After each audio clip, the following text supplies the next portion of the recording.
จับแบบนี้เลยจับสดๆเลยกินสดๆเลยอ๋อ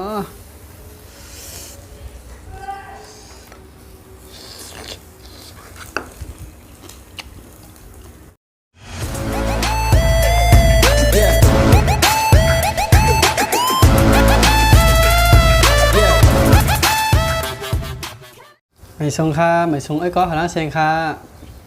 ไม่ได้นะครับเดี๋ยวมากินเนื้อหมูย่างค่ะนะเนื้อหมูย่างค่ะนะครับโอ้ย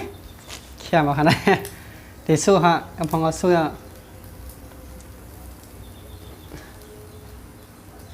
เขามากินสักหนึ่งแล้วก็ค่ะอ๋อเหรอ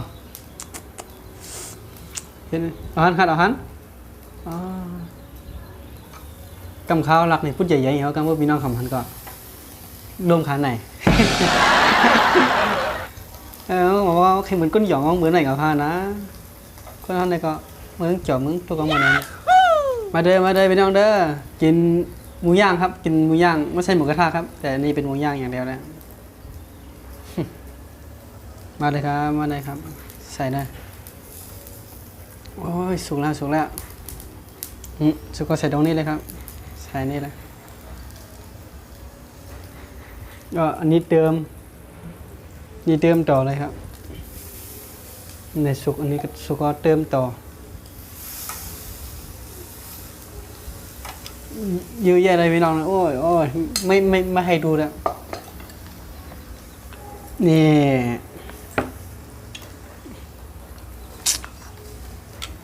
อันนี้ไม่ใช่แล้วครับมันจะไม่ใช่แล้วไม่โถเนี่ยจับแบบนี้เลยจับสดๆเลยกินสดๆเลยอ๋อ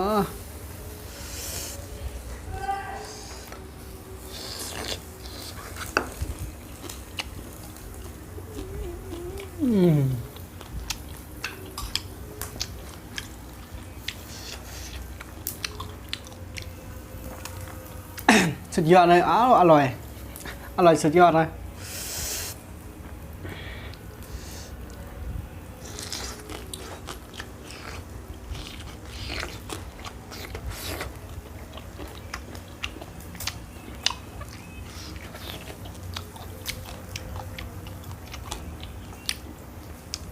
ผมลืมเน้นน้ำซึมครับอันนี้น้ำซึมไม่ให้ดูใกล้แล้วครับแต่อันนี้ทำเองไว้มาครับพี่น้องครับมากินด้วยกันเดี๋ยวจะมีอีกวันหนึ่งครับสงกรานต์นี้ผมจะมากินให้ดูอันนี้เดี๋ยวไม่รู้จะกินอะไรเลย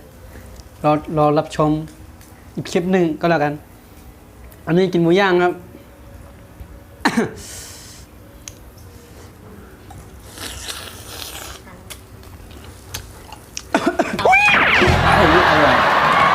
อร่อยไม่จิบคอ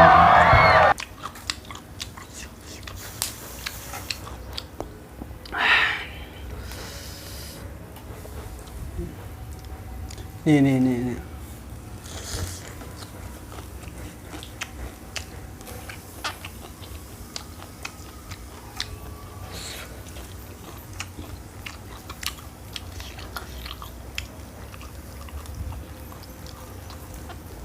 ทีมงาน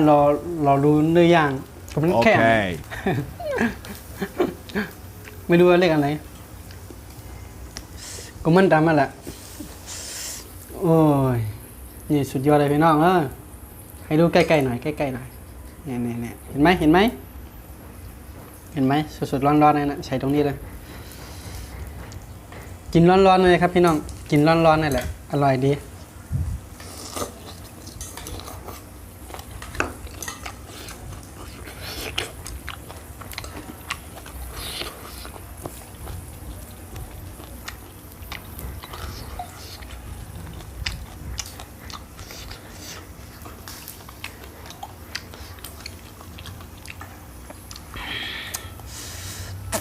ยอด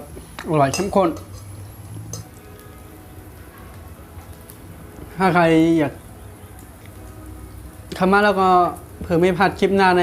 กดไลค์กดติดตามมันข้างล่างนะครับกดไลค์กดติดตามนะครับกระทืบให้มันแตกไปเลยกดติดตามให้หน่อยครับเพราะนี่กินแล้วโอ้เห็นไหมครับ อ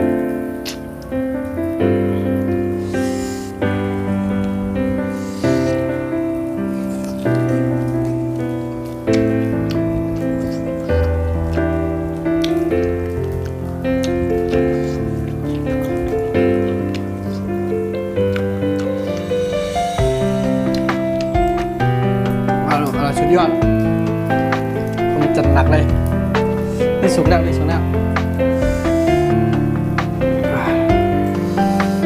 ใส่ไปหมดเลยครับนี่โอ้ยน้อยๆใหญ่ๆเลย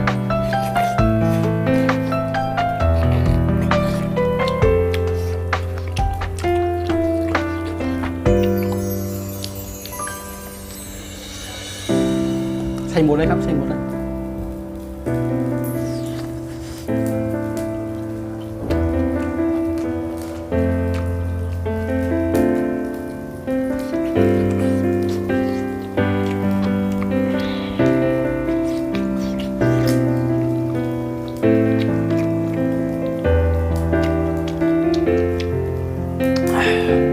ถ้าใครแคบก็อย่าลืมกดไลค์กดติดตามข้างล่างนะครับกระทืบวันให้มันแจกเลยครับผมYouTube ข้างล่างเลยกดติดตามให้หน่อย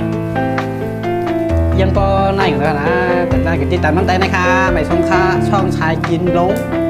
บ๊ายบาย